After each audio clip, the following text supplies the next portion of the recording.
Buonasera, buonasera buonasera a tutti coloro i quali si sono già registrati nella piattaforma StreamYard, e sono in tanti, e anche ovviamente una buona serata, un benvenuto a tutti coloro i quali invece hanno pensato di seguire questo ulteriore convegno di Auclis attraverso i social.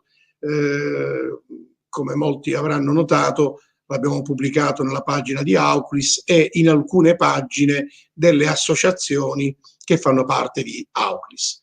E era da qualche tempo che effettivamente come Auclis non avevamo organizzato un evento, ma era da giorni, era da tempo che pensavamo che in questa data, il 15 di maggio, non potevamo mancare perché è una data simbolo molto importante. E ne parleremo ovviamente durante questo convegno. Io devo ringraziare a nome di Auclis il nostro gratitissimo ospite, il professore Massimo Costa, che è un professore ordinario di Scienze Economiche dell'Università di Palermo, ma è soprattutto uno studioso, un esperto, un profondo conoscitore dell'argomento che tratteremo questa sera. E lo inviterei immediatamente sul palco, su questo palco virtuale. Buonasera professore Costa, buonasera. Buonasera a tutti. Inviterei sul palco anche il dottor Aurelio Latorre. Molti di voi già lo conoscono ed eccolo qui che ci raggiunge.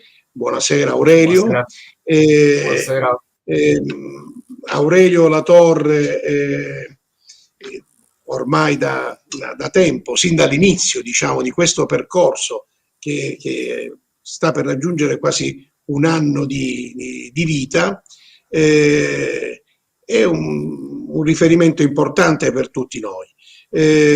Solo per chi non lo conosce, Aurelio Latorre è un dirigente dello Stato, esperto in progetti europei e riforme istituzionali.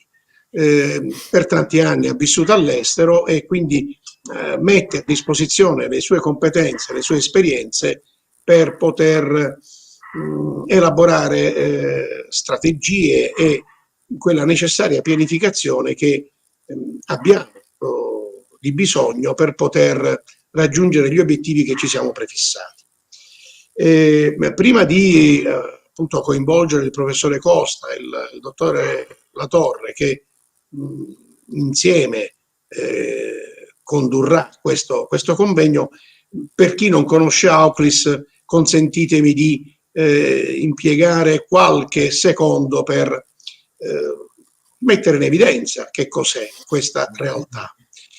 Auclis è una realtà molto giovane perché è nata all'inizio del 2024 ed è nata sotto la spinta di una serie di associazioni che fanno parte della nostra amata regione Sicilia, e molte di queste associazioni hanno partecipato a un evento organizzato dall'onorevole Ignazio Corrao a Bruxelles, che aveva per tema la valorizzazione e la tutela della lingua siciliana.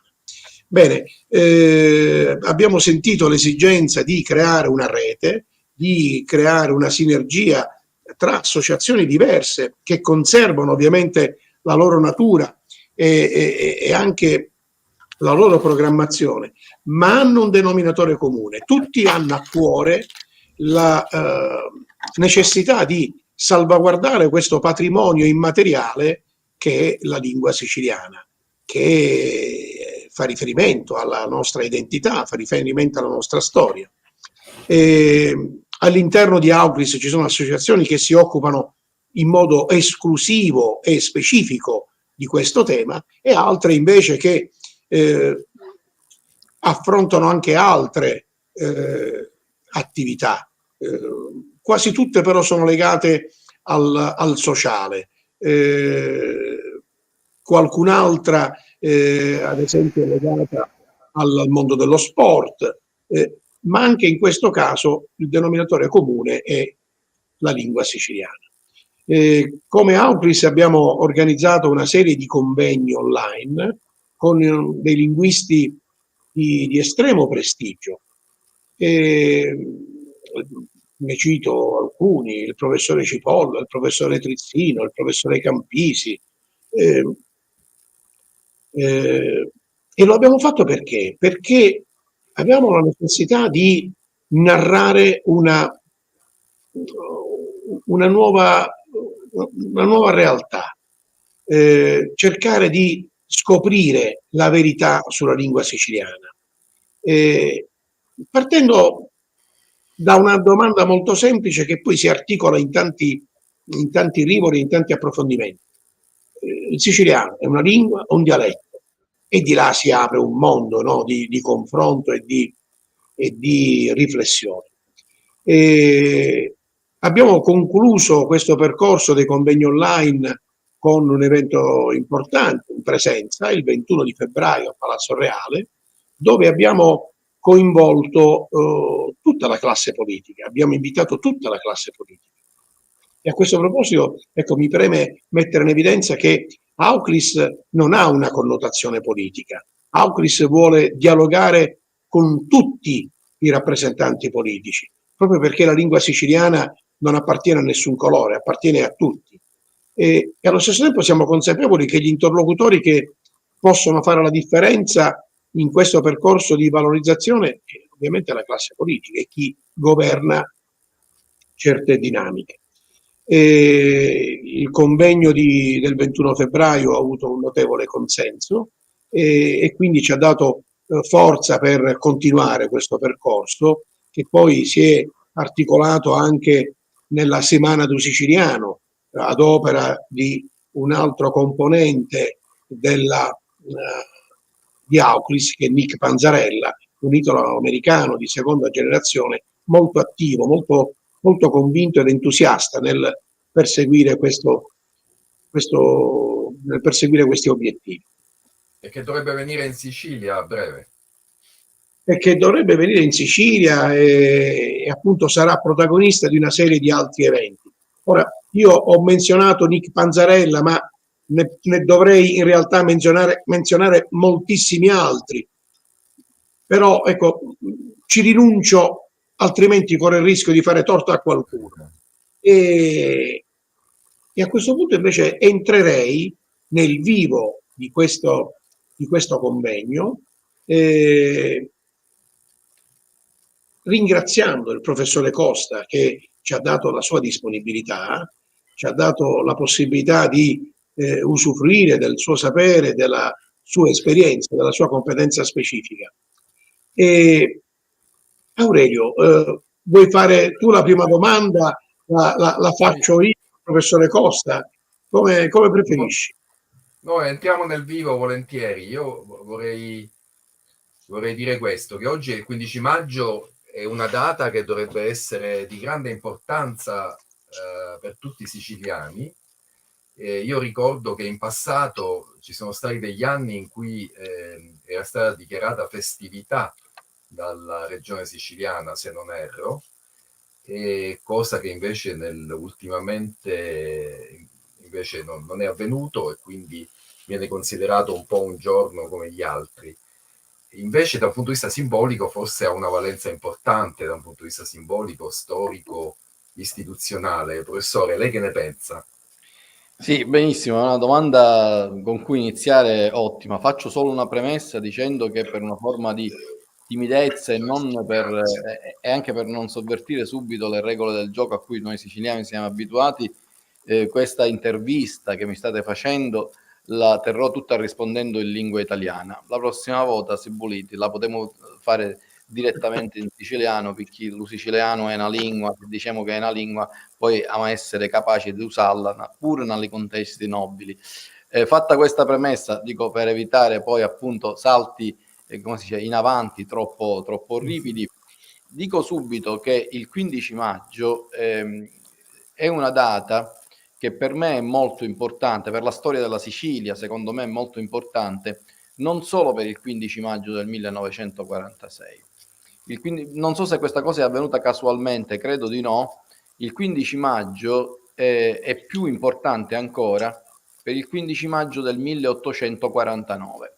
Il 15 maggio del 1849 è stato, di fronte alla storia universale, l'ultimo giorno in cui la Sicilia è stata uno Stato indipendente. È stato il giorno della capitolazione, il giorno in cui fu chiuso definitivamente il Parlamento generale del Regno di Sicilia. Quando 97 anni dopo, il 15 maggio, esattamente 97 anni dopo, il 15 maggio del 1946, quel Parlamento virtualmente si riapriva, poi le elezioni si sarebbero fatte l'anno dopo, nel 47, ma come istituzione giuridica veniva ricreata, e era come se si riprendesse il filo di una storia spezzata.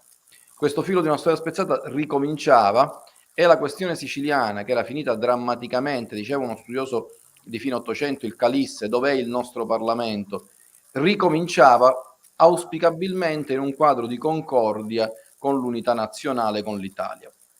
E quindi quel, come avrebbero detto i romani, dies infausta, che era stato il 15 maggio del 1849, doveva diventare un momento di festa. Le cose non sono andate benissimo, bisogna dire chiaramente come stanno le cose, però è vero, negli anni 50 e 60 la regione, quando poteva esercitare appieno la propria potestà legislativa senza interpretazioni abrogative, aveva definito il 15 maggio un giorno semifestivo, una solennità civile, si faceva mezzorario. Poi a un certo punto questa cosa è saltata negli anni 70 in un processo di normalizzazione in cui tra l'altro si mise mano alle festività, credo nel governo Andreotti, e infatti ci fu molte festività, anche semifestività come erano il Sabato Santo, il Giorno dei Morti. Tra l'altro il Giorno dei Morti in Sicilia dovrebbe essere festa nazionale, ma questa è un'altra storia. Furono soppressi e furono date le famose festività soppresse, e per molto tempo non se ne parlò più. Molti decenni dopo, con Lombardo si fece una festività puramente scolastica, ricordando l'importanza dell'autonomia nelle scuole, che è diciamo durata per qualche anno e poi è stata soppressa durante la presidenza Musumeci, sotto la motivazione, giusto o sbagliata che fosse, che se si fa un giorno di vacanza a scuola ma i ragazzi non sanno perché si fa questa vacanza è inutile, tanto vale dedicare, non so fino a che punto questa cosa sia stata attuata, dedicare il 15 maggio a un momento di riflessione nelle scuole sull'autonomia. In realtà io non vedo niente di male nelle festività regionali, la Sicilia ne potrebbe avere addirittura 3. Dicevo i morti, il 15 maggio, che comunque è la data della nostra Costituzione, e se mi consentite il 31 marzo, l'anniversario del Vespro. Dico, anche quello meriterebbe un momento di menzione. Professore, non so se con questa riflessione, ecco, se anche lei ha l'impressione che in alcuni ambienti il fatto che alcuni siciliani possano essere consapevoli della propria storia e della propria identità possa rappresentare un problema potenziale. È possibile che è così? Sì, secondo me questo problema c'è. Il 15 maggio del 1946 è stata sotto questo aspetto una grande occasione mancata, oddio, non è mai troppo tardi, ma certamente un'occasione mancata di riconciliare l'identità siciliana con quella italiana.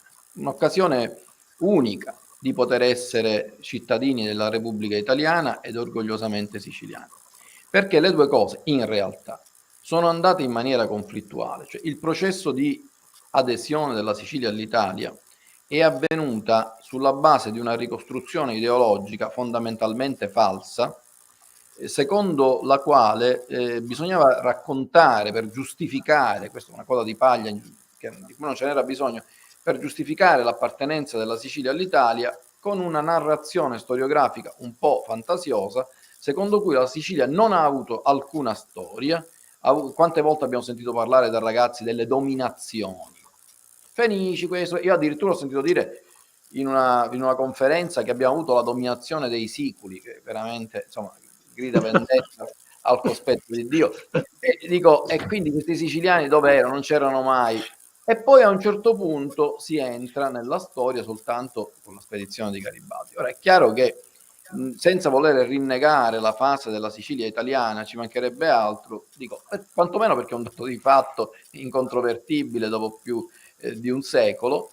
È chiaro che ci sono diverse fasi nella storia della Sicilia che contribuiscono a creare un'identità forte e che è ineliminabile, e però è vissuta in negativo e si cerca di contrastarla. In questo momento mia figlia, per uno scambio universitario, si trova a studiare in Cina con dei colleghi, con delle colleghe, e i cinesi hanno fatto notare a lei e a tutti gli altri che sono gli unici italiani che quando gli chiedono da dove vengono, di quale nazionalità sono, non dicono mai siamo italiani.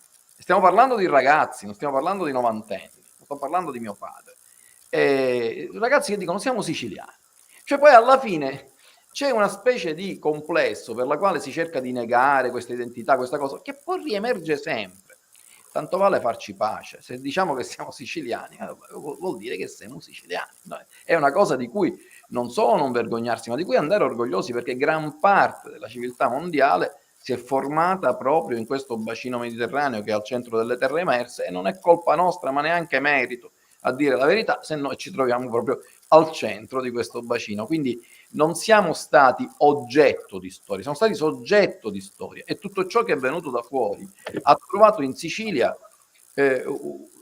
come attecchire e diventare migliore che nell'originale. Il barocco non è nato in Sicilia, ma il barocco di Sicilia è unico. Il fico d'India era un cactus immangiabile, ma arrivato in Sicilia, il fico d'India spuzzulato, è diventato una cosa buonissima. Quindi è chiaro che, e tra l'altro, tanto è il complesso che il siciliano cerca di attribuire tutto quello che ha creato agli altri. Quando non sa una cosa e non ha il coraggio di dire che è siciliana, dice che è araba.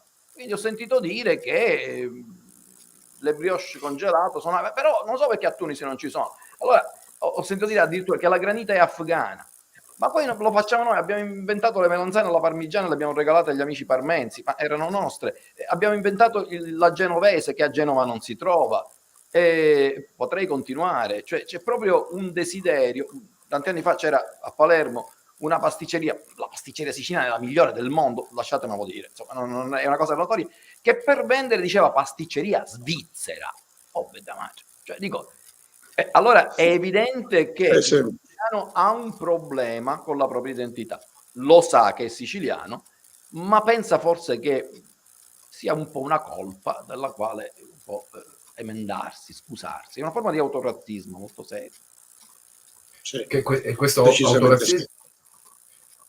questo autorazzismo forse è stato agevolato dalle scuole, no? Io ricordo da bambino, quando io frequentavo le scuole, guai a parlare in siciliano. Dicevano qui si parla italiano, guai quindi a proferire parole in quella che invece è la lingua dei nostri avi.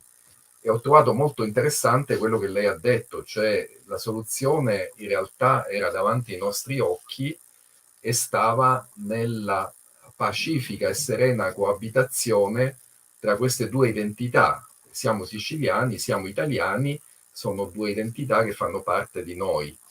E invece, come lei sottolineava, il tutto è stato messo in forma conflittuale. E questo, diciamo, lo vediamo bene guardando al passato, no? Quindi il fatto che l'italiano doveva essere la lingua unificante della Repubblica, e quindi gli altri idiomi regionali dovevano essere declassati a dialetti che erano considerati una corruzione linguistica, no? E quindi questo riguarda il passato. E forse oggi c'è addirittura un altro fenomeno che non va a nostro favore, cioè a favore delle culture, delle identità locali.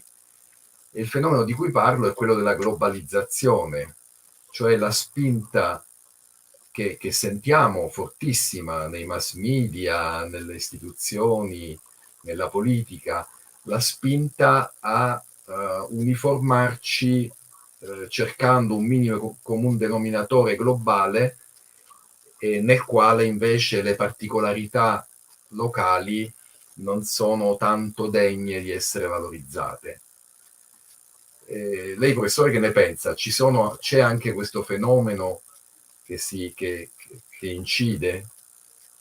Sì, il fenomeno c'è, il rischio c'è, la globalizzazione è effetto di un fenomeno economico e sociale più grande di noi, che però non è scritto nel libro del destino che debba procedere sempre in questa direzione, che è la progressiva espansione dei mercati e la progressiva accumulazione del capitale, che tende a livellare ogni differenza e che ha trovato, a partire dalla caduta del muro di Berlino, la sua codificazione anche ideologica, perché mentre prima, infatti quando ero piccolo si parlava delle imprese multinazionali, cioè di un'impresa che lavorava su molti teatri, adesso si parla di imprese globali da una trentina d'anni a questa parte. E in questo le culture locali, le culture regionali sono schiacciate. Ma la perdita di una lingua regionale, ma anche di una cultura regionale, di una cucina regionale, è una perdita in termini umani di un valore incalcolabile, paragonabile alla perdita di differenza biologica, alla scomparsa di specie vegetali o di specie animali.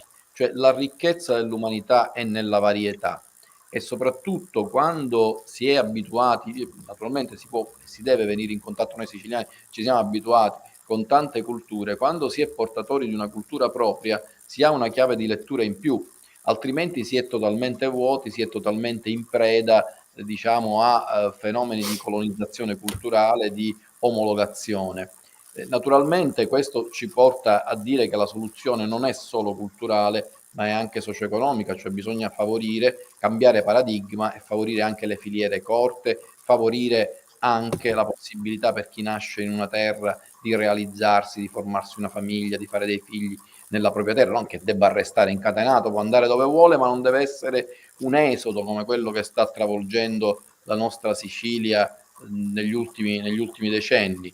Il rischio è serio, è soltanto, più che una classe politica, io dico una classe dirigente che ha il senso di appartenenza ad una comunità, ad una terra, può invertire. La Sicilia ha avuto classi dirigenti nei secoli passati talvolta parassitarie, su cui la storiografia, in particolare quella marxista, ne dice un sacco, e anche sono cose vere, però la vecchia aristocrazia siciliana, con tutti i suoi difetti che nessuno vuole nascondere, aveva il senso di appartenenza a quella elite che doveva guidare un paese, avevano questo senso di responsabilità. Il caso non è unico della Sicilia, oggi questo non c'è, e quindi questi fenomeni di globalizzazione rischiano di portare via anche centri decisionali, portare via ricchezza, e quindi è il nostro nemico principale, questo va detto con molta chiarezza.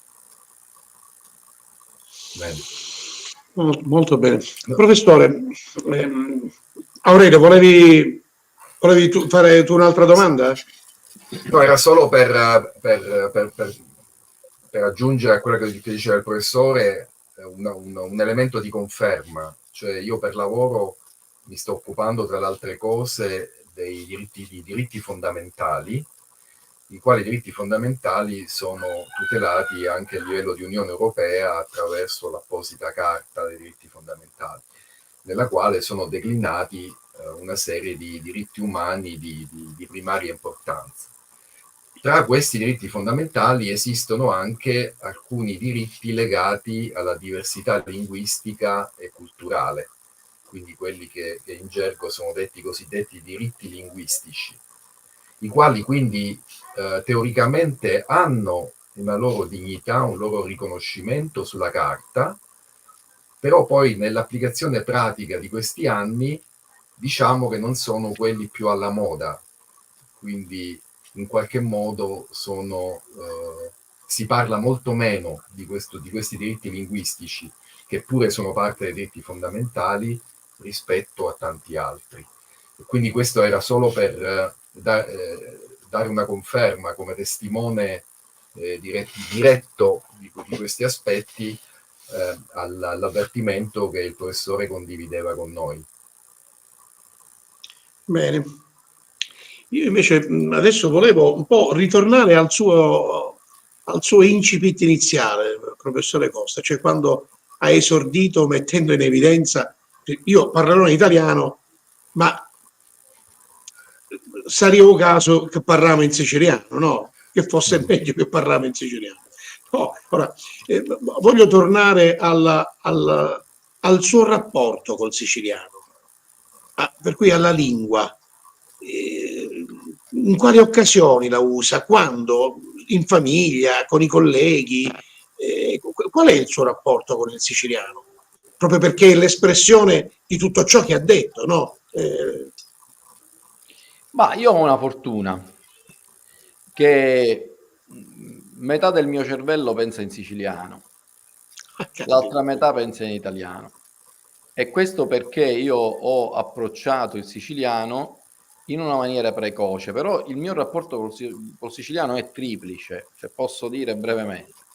Uno è il rapporto più che col siciliano come lingua, col siciliano come dialetto, come lingua parlata, dove l'ho sentita nelle occasioni di vita che mi sono capitate, e quindi in particolare da piccolo in famiglia, i nonni soprattutto, più che i genitori, perché i miei genitori, che furono la prima generazione che completamente dialettofona nella loro infanzia, parliamoci chiaro, però pienamente scolarizzata, si impegnò con i bambini a parlare in italiano, perché parlare in siciliano era segno di segregazione, di emarginazione sociale, ma nei decenni successivi quante volte mi è capitato nei quartieri popolari sentire una mamma che sgrida il figlio, ti disse che a parlare in italiano, dico, e chiaramente la cosa può sembrare anche paradossale, perché glielo dice in siciliano, e quindi i genitori, soprattutto fino a una certa età, poi si sono ammorbiditi, quando era nell'imprinting si sforzavano di parlarci esclusivamente in italiano, quindi la nostra è la prima generazione che ha avuto come prima lingua,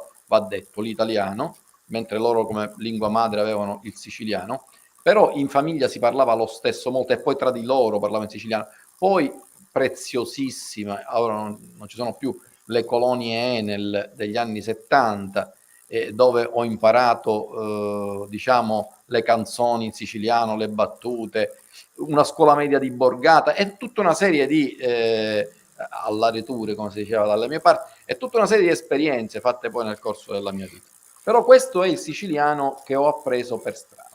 Poi c'è un secondo siciliano, che è quello che mi sono andato a cercare io, cioè quello della letteratura. Cioè io, anziché parlare solo con i miei nonni, che ovviamente non ci sono più, ho avuto la curiosità di parlare con chi il siciliano ancora lo parlava e lo scriveva nei miei tempi, ma soprattutto nei tempi andati.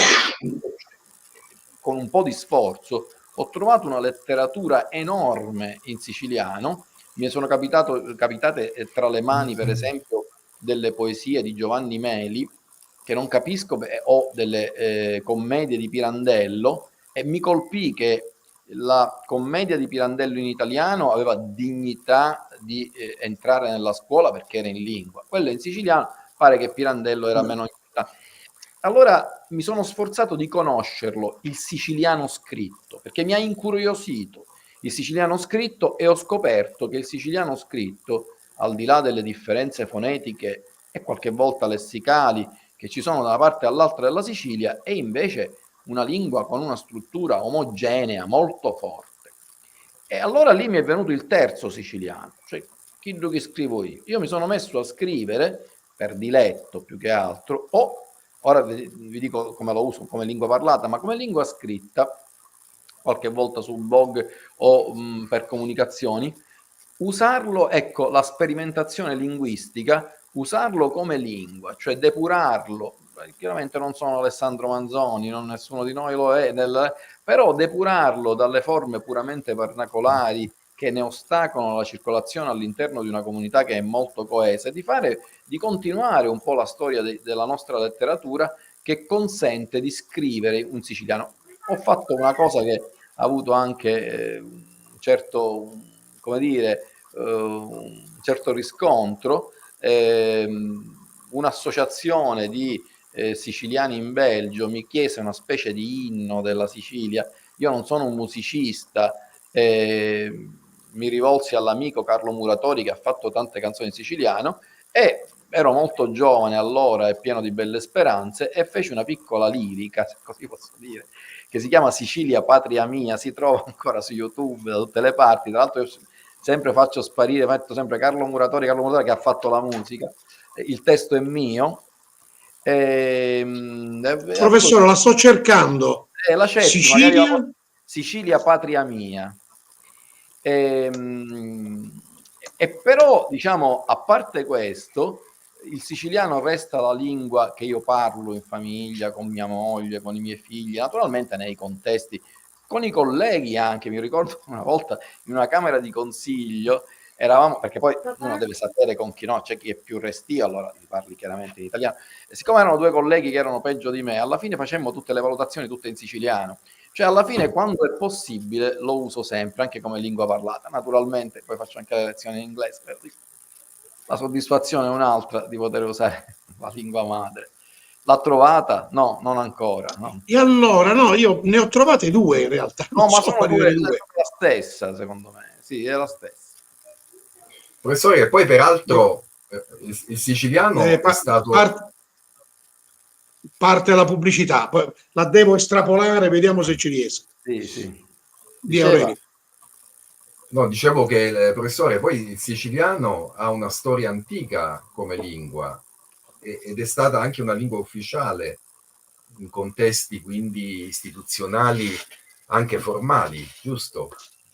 Sì, questa è una cosa che si sa poco. Si pensa che il siciliano sia stato sempre soltanto una somma di dialetti, a parte che linguisticamente non lo è, perché una lingua è data, a differenza del dialetto, il siciliano ha diversi dialetti, no? Diverse storpiature locali di una struttura comune, ma la struttura di una lingua è qualcosa che è, diciamo, prescinde dall'aspetto dialetto, a meno che non vogliamo dare una lettura politica. Come dice Chomsky, basta che un dialetto ha un passaporto e un esercito, diventa una lingua, ma d'altronde è un po' così, perché per esempio linguisticamente io credo che il portoghese sia forse un dialetto del castigliano. Questo lo dico con tutto il rispetto, però politicamente poi è diventata una lingua per motivi storici. Ora vediamo il siciliano. Il siciliano, in effetti, dopo la rivoluzione del Vespro, quindi fine del 1200, ma di fatto gli effetti cominciarono ai primi del 1300, cominciò ad affiancarsi di fatto al latino, che aveva soltanto allora faticosamente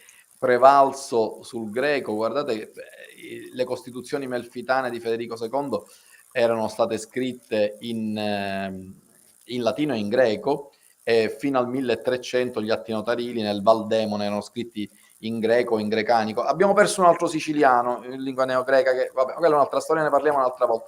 Ora, cosa succede? Che il siciliano come letteratura si era sviluppato alla corte di Federico di Svevia, e addirittura ci sono alcune incisioni dell'epoca di Guglielmo il Buono. Però era una lingua letteraria, non era una lingua ufficiale. Nel 1300 diventa il volgare lingua ufficiale accanto al latino, ma non soltanto negli usi pratici, nei libri mastri, ve lo dico da professore di ragioneria, no? Dei commercianti, in tutti gli usi pratici si usa questo siciliano un po' impastato con il latino, ma completamente sganciato dalla lingua italiana, ma viene usato anche negli atti parlamentari, viene usato nelle leggi, nei capitoli del Regno di Sicilia, nelle costituzioni, nelle corrispondenze tra la Catalogna e la Sicilia. Il 1300 è il secolo d'oro del siciliano come lingua ufficiale e continua lungo tutto il 1400. Sebbene nel 1400 la Sicilia perda il proprio sovrano a sé stante, quando Alfonso il Magnanimo fa sede in Sicilia e dalla Sicilia conquista Napoli, a Napoli, dove ancora si usava il latino e dove il napoletano non ha mai avuto dignità di lingua ufficiale, adotta il toscano come lingua cancelleresca, accanto al latino naturalmente, mentre nel Regno di Sicilia, che resta separato, si continua a usare il siciliano, un po' addolcito, no? Nell'ortografia, perché qualche influenza all'Italia, però resta siciliano. E questa situazione va avanti fino al 1530, persino a Malta, la contea di Malta, prima che venisse infeudata ai cavalieri, c'è tutta una letteratura anche amministrativa, pratica, giuridica in siculo maltese, che non è il maltese di ceppo arabo, proprio è in siciliano.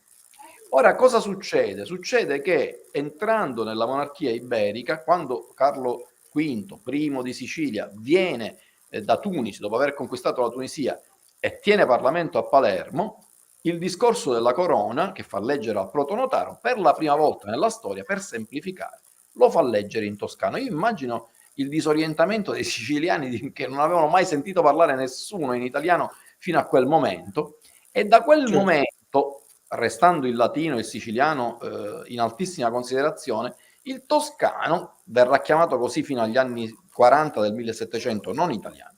Il toscano si fa strada come lingua ufficiale. soppiantando piano piano il siciliano, che resta una lingua molto importante, però di tipo letterario. Quindi abbandona piano piano nel corso del 1500 fino a metà del 1600, abbandona l'uso ufficiale per diventare lingua letteraria ancora molto usata, soprattutto nella letteratura manoscritta, meno in quella stampa.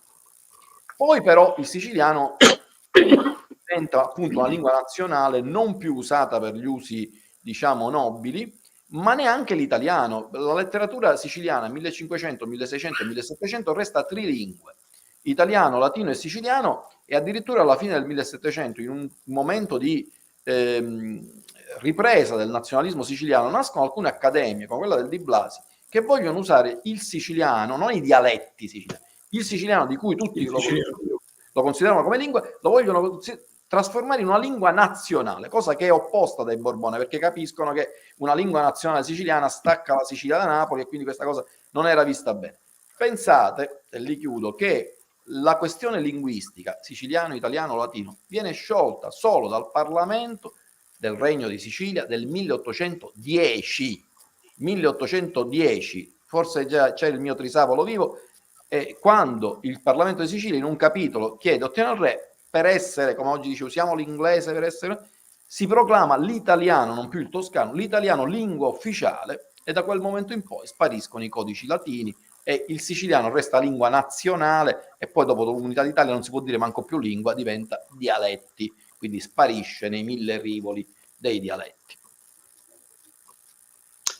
Professore, a questo proposito, lo statuto della regione siciliana, in che misura e in che modo affronta questo tema, quello della lingua siciliana?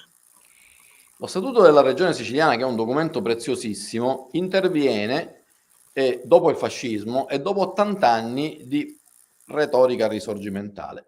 La prima vittima dell'unità d'Italia era stata proprio il siciliano, che già dopo l'unione con Napoli soffriva, perché era mal visto. Durante la rivoluzione del 1820 gli indipendentisti siciliani avevano il dubbio se usare il siciliano. No, Laceto dice no, usiamo l'italiano, se no col siciliano ci isoliamo. Però dopo l'unità d'Italia il siciliano diventa tabù, diventano dialetti, quindi persino i separatisti scrivono rigorosamente in italiano. Allora a questo punto lo statuto non prevede, non vieta naturalmente, questo ne potremmo parlare, ma non prevede alcuna forma di tutela linguistica, e questo forse è uno dei pochi limiti, perché per quanto sia una carta che va rispettata e soprattutto attuata, però questo limite va riconosciuto, cioè non si volle dare un riconoscimento ufficiale alla lingua. Perché? Per un motivo molto semplice, per quello che abbiamo detto sin dall'inizio di questa trasmissione, cioè che la presenza di una lingua regionale veniva vista come un elemento di separazione. Ci sono nazioni come la Russia, adesso possiamo dare giudizi positivi, negativi, non è questo il punto, che hanno coniato due concetti: il concetto di nazione, che la Russia è tutta una nazione, e il concetto di nazionalità, che è quello di avere una lingua, una tradizione, e lì sono un mosaico di tante nazionalità. Ecco, l'idea che all'interno di una nazione ci possano essere diverse nazionalità o regionalità fortemente radicate non è passata nello statuto, sebbene nello statuto implicitamente succede una cosa unica in Italia, cioè che mentre in tutte le altre regioni il nome della regione e il nome dell'ente coincidono, la Basilicata e la regione Basilicata sono la stessa cosa, nello statuto una cosa è la Sicilia, come se fosse una nazione, e una cosa è la regione siciliana, che non a caso ha questo aggettivo, che è l'ente che rappresenta questa cosa, che non è una nazione, ma non è neanche una regione. Molti togliati, altri dissero più di una regione, meno di una nazione, insomma un'identità molto forte che non si sa cos'è, ma alla quale non bisogna dare la lingua, perché se gli si dà la lingua è pericoloso. E comunque lo statuto prevede delle altre competenze, no? Che hanno a che fare con i temi di cui parliamo, per esempio, non so, in ambito scolastico o in altri ambiti. Sì, come no, ma infatti non cita espressamente la lingua, ma non la vieta, e le competenze che ha la regione siciliana in materia di istruzione di base, di scuola primaria fondamentalmente, che sono competenze esclusive, addirittura di programma, e competenze comunque concorrenti nella scuola secondaria e nell'università consentirebbero, poi parliamo beni culturali, musei, tutta la cultura è stata data quasi tutta in competenza esclusiva alla regione siciliana o per qualche cosa, ma per qualche cosa che è inerente ai diritti di istruzione, non certo ai contenuti, e anche nell'istruzione secondaria e superiore. Quindi gli strumenti costituzionali ci sono. E dico di più, ce li siamo dimenticati. Nel mio libro di scuola elementare, ora è sparita questa cosa, c'era scritto libro edito con l'autorizzazione del Ministero della Pubblica Istruzione e dell'assessore regionale della pubblica istruzione in Sicilia. Cioè praticamente le case editrici nei primi anni 70, poi non so come è finita questa storia, per pubblicare in Italia un libro dovevano essere autorizzati dal Ministero della Pubblica Istruzione, per pubblicarlo in Sicilia dall'assessorato regionale, e quindi si facevano autorizzare da entrambi, ma questo significa che si riconosceva il diritto di decidere alla regione siciliana che cosa doveva andare in pasto, per così dire, ai nostri bambini, cosa che poi si è persa, le norme generali dello Stato, cioè perché poi le cose, molti istituti dell'autonomia sono caduti in desuetudine, ma nessuno li ha mai abrogati. E quindi di fatto la Sicilia ha oggi, la regione siciliana, se solo volesse, gli strumenti. Tra l'altro c'è la Carta Europea delle Lingue Regionali, e potrebbe fare un disegno di legge voto che vai alla Camera e al Senato per riconoscere il siciliano come lingua regionale. Ha gli strumenti per farlo. Forse manca, più che la volontà, ancora la maturità di capirne l'importanza. E che poi sta anche al popolo chiederla, perché poi i politici intercettano quello che il popolo chiede. Sì. Beh, da questo punto di vista esistono delle leggi regionali, esiste una legge regionale che ha come obiettivo l'insegnamento, no, del patrimonio linguistico, però è rimasta lettera morta. Forse adesso c'è qualche tiepido risveglio. Ma addirittura Come ce n'è mai? una più antica, però la più importante è la legge 9 del 2011, che pur nella pruderie di non chiamarla lingua ma patrimonio linguistico, c'è stato, perché dialetto no, lingua no, è stata la cosa, regione no, nazione no, una via di mezzo, hanno trovato patrimonio linguistico. Ok, patrimonio linguistico. Però perché è rimasta lettera morta? Tra l'altro dovevo insegnare la storia, lo statuto. Ma e questo qua devo dirlo in siciliano, perché quando ci vuole, ci vuole. Picchi senza picciole, lo parrino missa non ni canta. Cioè è stata fatta una legge, perché in tempi di austerità europea, mi insegna il dottore Latorre, a costo zero. Allora, la politica a costo zero non esiste. Non esiste, bisogna creare le classi di concorso universitarie e scolastiche regionali, in cui non si fa carriera soltanto piacendo al professore di Milano. Bisogna investire una piccola parte, si investe in tante cose in cui magari non ce n'è tanto, è cultura alla fin fine, informazione di questi docenti. Bisogna stabilire quante sono le ore curriculari da dedicare a questi insegnamenti, cioè se non ci mettiamo sul piatto un po' di soldini, non può camminare questa cosa da sola per la volontà. Qualcosa si è fatto, ma progetti obiettivo, piccole cose, ma manca la sistematicità e manca la volontà di capire che questo patrimonio linguistico può diventare uno strumento di comunicazione dell'anima siciliana se supera il complesso della dialettologia e diventa una lingua, come è accaduto in molte regioni europee che prima non avevano una lingua, e addirittura forzando la linguistica. In Sardegna hanno la lingua, ma non hanno la lingua, perché con tutto il rispetto hanno due lingue sarde molto diverse, e in più una lingua che è il gallurese, che è più italiano e corso che sardo, quindi hanno però forzato, e io guardo con molto rispetto a questo, nel creare una coinè che li unisce. Noi che la coinè ce l'abbiamo addirittura con i calabresi e non la cerchiamo, e in effetti stiamo commettendo un errore molto molto grave. Ma di chi è la responsabilità di tutto questo? C'è una responsabilità della classe politica? La prima sì. O di altri ambienti?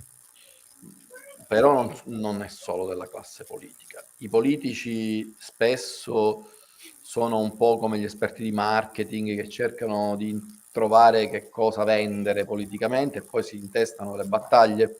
C'è stato qualcosa nella classe dirigente siciliana, negli intellettuali soprattutto, che allora abbiamo detto prima che l'Aceto, un patriota siciliano dei primi, Giovanni Aceto, dei primi del 1800, pur essendo addirittura Aceto rivoluzione del 1820, un indipendentista, aveva il complesso dell'isolamento. Non parliamo in siciliano perché se no ci isoliamo. Allora, noi abbiamo avuto un paradosso che è molto antico, addirittura risale al 1500, quando alcuni letterati siciliani che scrivevano in siciliano, che sostenevano che il siciliano era una delle tante versioni della lingua italiana, ma che non si dica che il siciliano non è italiano, perché altrimenti cosa siamo? Africani.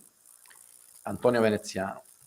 E allora a questo punto cosa è successo? È successo che il popolo parla in siciliano ancora oggi, una lingua abbastanza viva pur non essendo tutelata, ma le elite, soprattutto le elite palermitane, sentono una distanza rispetto al resto del popolo, e quindi a Catania già è diverso. A Catania e a Messina ho visto un maggiore interclassismo nell'uso della lingua siciliana. A Palermo c'è una bipartizione molto netta, che forse ha radici storiche antiche, tra coloro che parlano solo in lingua italiana e quindi hanno, come dire, una responsabilità. Però guardate che c'è una cosa che non capisco. Anche in Irlanda era così. Dublino era una città anglofona al 100%, eppure alla fine hanno rivitalizzato l'irlandese, che non è una lingua dello stesso ceppo dell'inglese. Quindi è molto più difficile. Alla fine tra i siciliano e l'italiano comunque sono due lingue romanze, quindi i contatti sono e i passaggi anche più semplici. Quindi evidentemente ritorna quel complesso, quell'autorazzismo che alla fine crea un clima di colonialismo interno. Probabilmente è anche questo che ha determinato il relativo insuccesso, il ritardo. Ecco, noi siamo in ritardo in questa battaglia rispetto a molti altri popoli europei. Siamo in ritardo anche su molti altri fronti, quindi non mi sorprende che su questo non siamo all'avanguardia. Sì, sì, infatti sembra che sia le istituzioni che le scuole non diano la giusta importanza, probabilmente per questi fenomeni di autorazzismo che sono ormai consolidati. Ma cosa suggerisce? Cosa si può fare per superare questo autorazzismo e dunque superare la vergogna che in certi casi c'è nel utilizzare la lingua siciliana nel linguaggio, nel quotidiano? Ma io penso che la cosa più importante nell'era della comunicazione è avere uno strumento di comunicazione regionale, una radio-televisione regionale, ma che faccia anche comunicazione sui social, eccetera, eccetera, un servizio di trasmissione pubblico. Ovviamente non parli esclusivamente in siciliano perché ci potrebbe essere il rigetto, ma che quando parla in italiano parla di cose siciliane con una mentalità siciliana, e che dedichi ore intere al siciliano. Perché? Perché se noi troviamo film doppiati in siciliano, con i sottotitoli in siciliano, telegiornali in siciliano, festival della canzone in siciliano, alla fine il cervello funziona così. Quando una persona vede che una forma di comunicazione viene da un mezzo di comunicazione ufficiale, lo si comincia a usare anche tra colleghi avvocati e commercialisti. Mentre se questo avviene soltanto quando vado a comprare il pesce al mercato, allora viene visto come una cosa adatta solo a quel contesto. Quindi, vedete, poi sulle politiche che possono essere fatte potremmo fare un'altra mezz'ora, ma non voglio tediare, ma vedete, una delle prime cose che ha fatto la Catalogna quando è uscita dal franchismo, c'era una sola università, si è dotata di 4 università, si è dotata di un sistema di trasmissione. Noi che cosa abbiamo fatto quando abbiamo avuto l'autonomia? Ci siamo dotati dei centri di formazione professionale. Ora è chiaro, ci vogliono i parrucchieri, per carità, tutto buono e benedetto.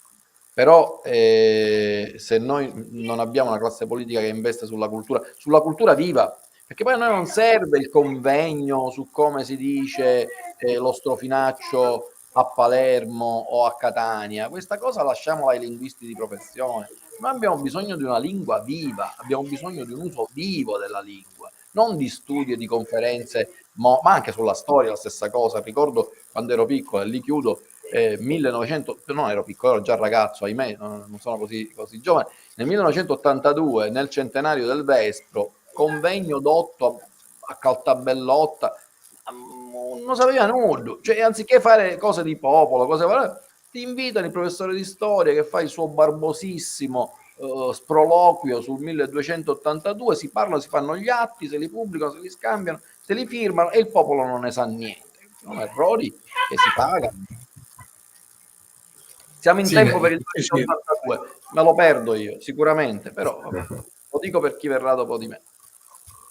In effetti questa è una cosa che è emersa anche nei convegni online che abbiamo organizzato come Auclis, il fatto che alcuni dei linguisti europei con cui abbiamo avuto il piacere di conversare, alcuni, come diceva anche Davide, di grandissima esperienza, basta pensare al professor Mosley, che è stato il coordinatore dell'Atlante dell'UNESCO sulle lingue in pericolo, e più altri, il professore della Polonia e anche Belina, sì. E quello che è emerso è che mentre in molti paesi europei l'approccio a questi temi è quello di mettere in piedi delle politiche di rivitalizzazione linguistica, quindi lei faceva prima l'esempio del gaelico, no? In Irlanda, quindi delle politiche proattive volte a fare sì che una lingua come dire, venga calata nel contesto moderno e riviva. Quindi, mentre diciamo la dicotomia è che in Italia questi linguisti ci hanno detto in modo diverso, ma il concetto era lo stesso. In Italia c'è un po' la tendenza a studiare le lingue con un'attitudine un po' museale, no? Un po' filologica, un po' non di lingua viva, ma di lingua da studio. E quindi, diciamo, quello che loro osservavano è che è un approccio completamente diverso, perché l'approccio di studio scientifico italiano porta a massimizzare le conoscenze sì, storiche, comparative, eccetera, però non favorisce la rivitalizzazione della lingua, il fatto che la lingua possa crescere e possa essere soprattutto tramandata tra le generazioni, che è una cosa che noi in Sicilia vediamo. Sì, io penso una cosa, che i dialettologi sono bravi, ma devono fare il loro mestiere, il mestiere del dialettologo. Noi abbiamo bisogno di una classe di concorso universitaria separata da quella italiana. Guardi, io non avrei mai fatto carriera in economia aziendale se avessi dovuto dire cose che nell'ambiente dell'economia aziendale italiana stonavano. Quindi se ci sono delle cose in cui c'è un conflitto di interessi, è necessario creare un'accademia nel senso nobile e quindi una classe di concorso separata, riservata ai siciliani, che parli di cose che riguardano solo la Sicilia. La stessa cosa vale per la storia della Sicilia e la stessa cosa vale per il diritto costituzionale e amministrativo siciliano, perché se io devo scrivere di queste cose e poi vado in conflitto, non divento associato, non divento ordinario, parliamoci chiaro, sono questioni che attengono alla vita professionale delle persone nei cui confronti dobbiamo avere il massimo rispetto. Quindi credo che il problema sia questo. Io tra l'altro ho visto delle domande sulla chat, proprio brevissimamente, c'è questa Nella Privitera che ha detto una cosa molto, molto importante che secondo me non possiamo eludere. Dice, quando è che ne ha fatte due? Cioè, quando è che la Sicilia diventa soggetto? Con l'unità d'Italia? No, signora, non sa assediare. La Sicilia è sempre stata soggetto, ma poi la storia non dà il Regno di Sicilia. Il Regno di Sicilia, non sappiamo niente del Regno di Sicilia, sappiamo tutto sui comuni, non sappiamo niente sulla civiltà siciliota, sappiamo tutto su Sparta e Atene. La Sicilia è stata sempre, tranne forse, adesso è diventata un po' in ombra perché è una regione di un grande stato, quindi ha pure una sua storia politica la Sicilia, soprattutto dopo la seconda guerra mondiale, ma è minore. La grande storia di Sicilia non come dominazione, come stato a sé, è stato uno stato europeo dal 1130 al 1816, questo lo dovrebbero sapere tutti i cittadini siciliani. E poi l'altra cosa, dice, qual è il motivo della specialità riconosciuta alla Sicilia? Allora, i motivi, secondo me, purtroppo non c'è quello linguistico, che sarebbe un buon motivo, ma i motivi per i quali è stata riconosciuta la specialità della Sicilia sono tre. Uno è geografico, l'insula è riconosciuta anche dal Trattato sul funzionamento dell'Unione Europea. Tutte le regioni insulari sono autonome o hanno uno status economico speciale, quindi non vedo perché la Sicilia non debba essere. Secondo, per un problema economico. La marginalità geografica diventa marginalità economica e lo sviluppo della Sicilia spesso va in conflitto di interesse con lo sviluppo dell'Italia. Quindi il luogo dove questo conflitto di interesse può essere sanato è quello di una regione autonoma, perché altrimenti se tutta la programmazione, come sta succedendo ora, non mi fate parlare, viene centralizzata a Roma, si fanno delle scelte che vanno benissimo per l'Italia, ma in cui la Sicilia è sistematicamente sacrificata. E infine la storia, perché la storia ha la sua importanza. Scusi, allora io potrei andare in Austria, dico, ma scusate, ma voi perché siete diversi dalla Germania? Perché non vi fate l'Anschluss e vi fate annettere dalla Germania? Dico, ma noi siamo sempre stati uno Stato per i fatti nostri, per quale motivo? Signora, abbiamo 8 secoli di Parlamento e di Stato proprio, siamo stati annessi all'Italia contro la nostra volontà, almeno l'autonomia ce la volete lasciare, oppure dobbiamo dimenticarci tutto? Scusi, quando uno le cose... Si è infervorato. Sono cose, ma sono domande molto intelligenti, perché sono le domande che, non avendo trasmesso la scuola, la società questi valori, poi spuntano. Poi il residuato qual è? Che non essendoci nessuna autonomia, perché l'autonomia non c'è, parliamoci chiaro, essendoci il colonialismo interno, il risultato è la marginalità, l'emigrazione, i servizi fatiscenti e tutto quello di cui quotidianamente ci lamentiamo. Ma non vorrei entrare più di tanto su questo, andiamo avanti naturalmente. Sì. Ma no, ci avviamo verso la fine, ma visto il fervore del professore Costa, mi piacerebbe un po' chiedergli, ma com'è mai possibile che non esiste una cattedra di lingua siciliano in Sicilia? E l'unica cattedra è a Tunisi. Ma per lo stesso motivo per cui in Turchia i curdi non si possono chiamare curdi, ma si possono chiamare turchi delle montagne. Cioè, è l'unico posto al mondo dove i curdi sono i turchi delle montagne, non sono curdi, sono curdi. Lo so, non gli sta bene perché se poi se ne vogliono andare, no, non ce ne vogliamo andare. Però riconosciamo che i siciliani sono siciliani e che il siciliano è siciliano. E purtroppo ce lo dobbiamo fare dire dagli americani, dai tunisini, che il siciliano è dall'UNESCO, ma qui non si può dire. C'è un problema politico che la nostra classe politica deve porre. È un problema, come dicevo, di comunità di studi. Noi dobbiamo creare una comunità di studi autonoma che, come è stato fatto nel Paese Basco, come è stato fatto in Catalogna, costruisce la lingua siciliana formale, naturalmente non astratta, non arida, ma guardate che anche arida, ma la tengo pure arida. Ma voi pensate che l'italiano che si parlava fino agli anni 60 nel telegiornale era una lingua viva? Ma non la parlava nessuno. Però fu quell'italiano formale che certe volte ci fa sorridere, quello dell'Istituto Luce, no? Ma chi lo parlava? Nessuno. Che ha creato l'italiano. Quindi creiamo il siciliano con una televisione siciliana, con un'accademia siciliana. Perché già il siciliano c'è. A questo proposito, professore, una delle due domande conclusive potrebbe essere questa. Se lei per un giorno fosse il legislatore unico della regione, potesse approvare una legge per valorizzare la lingua siciliana, ecco, che contenuti darebbe a questo provvedimento normativo? O come lo organizzerebbe? Sì, su questo credo di avere delle chiare, tanto non lo sarò, questo pericolo non c'è. Ma dico, prima di tutto agirei, come ho detto, sul piano dell'istruzione.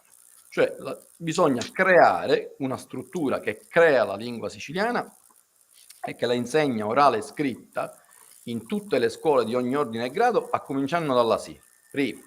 Secondo, il broadcasting, cioè il servizio radiotelevisivo pubblico siciliano che trasmette un certo numero di ore in siciliano per rendere il siciliano e che produce teatro, cinema, film, editoria in lingua siciliana. E terza, la cosa più importante di tutte, che poi è anche la più stupida, le insegne. Quando io sbarco al porto di Barcellona, trovo scritto nell'uscita salida, sortida. Vedo scritto in catalano e in castigliano. Io al supermercato voglio vedere scritto uscita, trattino, nisciuta. Vi sembra una cosa da poco, ma in realtà se nelle insegne, nei cartoncini dei supermercati, albicocco, poi decideremo se è barcocco o piricocco, questo ce lo diranno i linguisti, persica, eccetera, eccetera. Alla fine il siciliano, bombardato da questo messaggio, diciamo video, nelle vie Sciata, Leonardo da Vinci. Guardate, da quando hanno messo il bilinguismo nelle iscrizioni a Piana degli Albanesi, gli albanesi parlano di più in albanese, sono più orgogliosi di parlare, mentre prima si affrontavano perché era una cosa un pochettino... Quindi la politica delle insegne, del bilinguismo, le città che hanno un toponimo in siciliano, quindi può essere Palermo, Palermo, perché no? Catania no, resta uguale, e così via. Siracusa, Saracusa, e dove c'è si metta, perché come Bolzano, Bozen, ce l'hanno fatto lì. Sul piano amministrativo soltanto perché bisogna essere prudenti, si può continuare a produrre il certificato in lingua italiana, ma le leggi, i regolamenti più importanti, un ufficio linguistico deve redigere anche in lingua siciliana, devono essere disponibili in lingua siciliana e piano piano nella comunicazione ufficiale affiancare il siciliano all'italiano. Mi basterebbe questo per cominciare. Beh, sì, è sicuramente importante per superare questo pregiudizio, questo autorazzismo, no? Questo senso di vergogna che inibisce. E allora a continuare in sta strada che incominciamo, perché a qualche parte a arrivare a parlare tutto in siciliano. Va bene. Io, Aurelio, non so se tu vuoi commentare, fare qualche altra domanda, potremmo guardare le domande che ci sono nella chat. Aurelio, dimmi. Sì, io avevo poi una domanda finale. Ovviamente se c'è qualche domanda nella chat che vi sembra di particolare interesse, perché no, insomma, Auclis intende aprirsi a una comunità il più grande possibile. Credo che in questo anno quasi di attività un po' di fermento sta nascendo in Sicilia. E io penso che questo debba continuare in futuro e possa continuare anche con validità, con valenza geometrica. E poi, diciamo, al di là delle domande della chat, non so Davide se le trovate, poi avevo una domanda finale per il professore, visto che io sono padre. Non erano commenti per lo più nella chat, quindi in realtà sono più commenti che domande. Sono più commenti. Sì. Allora la mia domanda finale per il professore sarebbe questa. Diciamo, alla luce di questa nostra conversazione, devo dire molto interessante, che ha toccato tanti temi importanti e ha messo anche a nudo una serie di paradossi, no? Il paradosso dei siciliani che finiscono le scuole dell'obbligo sapendo quasi nulla della propria storia, dei propri simboli, della propria lingua, nel senso a scuola. E altri paradossi per cui abbiamo una classe politica che si è impegnata poco su questo versante, forse anche la classe degli intellettuali non sempre è stata decisa o coesa, no? E abbiamo toccato tutti questi aspetti che poi meriteranno anche ulteriori approfondimenti, ma ecco, come sintesi finale, io volevo chiederle, professore, lei che messaggio darebbe ai siciliani tutti, in particolare alle nuove generazioni? Cioè, che messaggio darebbe? Nel senso, ci sono per esempio dei motivi di orgoglio nell'essere siciliani che vanno riscoperti? Ci sono dei doveri che forse noi abbiamo verso noi stessi e verso le generazioni che ci hanno preceduto e quindi verso le nuove generazioni. Io sono molto sensibile su questo punto perché io ho 2 figli piccoli, 7 anni e 10 anni, e io mi sono posto il problema in modo serio, quindi vivendo tra l'altro a Roma da più di 20 anni, mi sono posto il problema in modo serio di come dare loro il senso dell'identità siciliana, ma anche dell'orgoglio di avere questa identità, di viverla nel modo giusto, accanto ovviamente all'identità italiana. Quindi, per riassumere, quale potrebbe essere il messaggio finale che lei si sentirebbe di dare a chi ci ascolta, in generale a tutta la comunità della regione? Ma prima di tutto non va affrontate di essere siciliani. Non va affrontate di essere siciliani e di pensare in siciliano e sforzatevi di scrivere e di parlare in siciliano. Avete a pensare che alle vostre avi, le vostre nannavi, per secoli e secoli, tentarono di parlare in italiano, di scrivere in italiano quando pensavano in siciliano. Ora va a fare lasciata a narrere. Noi siamo abituati a pensare in italiano, a parlare in italiano e andiamo a sforzare di parlare e di essere siciliani. Voi ci potessimo dire, ma perché? Perché senza identità non siete nudo. E soprattutto questo lo dico alle più giovani, alle picciotte, alle picciriddi, perché wow, un domani sarete le siciliane di domani e se avete un'identità siete qualcheduno. Se non avete un'identità non siete nudo e non potete essere niente. Questo è il messaggio che mi sento di dare. Senza l'identità non siamo nessuno. Quindi, siccome noi abbiamo ricevuto questo patrimonio, che non è un patrimonio linguistico, ma è un patrimonio storico, culturale, un modo di pensare, eccetera, eccetera, che i nostri avi hanno messo millenni per costruire. Noi non lo possiamo bruciare così. È l'identità più grande che abbiamo. Riscopriamola questa identità e ci sentiremo anche avvolti come fare parte di una grande famiglia. Ci sentiremo più rassicurati dell'essere qualcuno, di avere un punto di riferimento in un mondo in cui i punti di riferimento si vanno un po' perdendo. Quindi è bene accettare le sfide del futuro essendo sempre se stessi.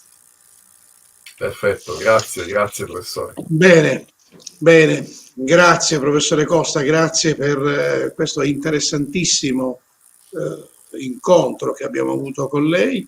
Grazie ad Aurelio, grazie a tutti coloro i quali hanno partecipato sia nella piattaforma StreamYard che attraverso i social. Ci sono altri progetti, ci sono altre attività che stiamo pianificando e presto vi faremo sapere. Non le nascondo che, professore Costa, mi piacerebbe poter approfondire ulteriormente altri temi con lei. Spero di poter avere la sua disponibilità. È stato veramente molto interessante. Grazie. Grazie. A quest'ora la trovate la mia disponibilità. Durante il giorno vado scappando di qua e di là. Allora, va bene. Ci organizzeremo in tal senso. Di nuovo, alla prossima. Parliamo siciliano. Parliamo siciliano. A tutti, arrivederci. Parliamo siciliano.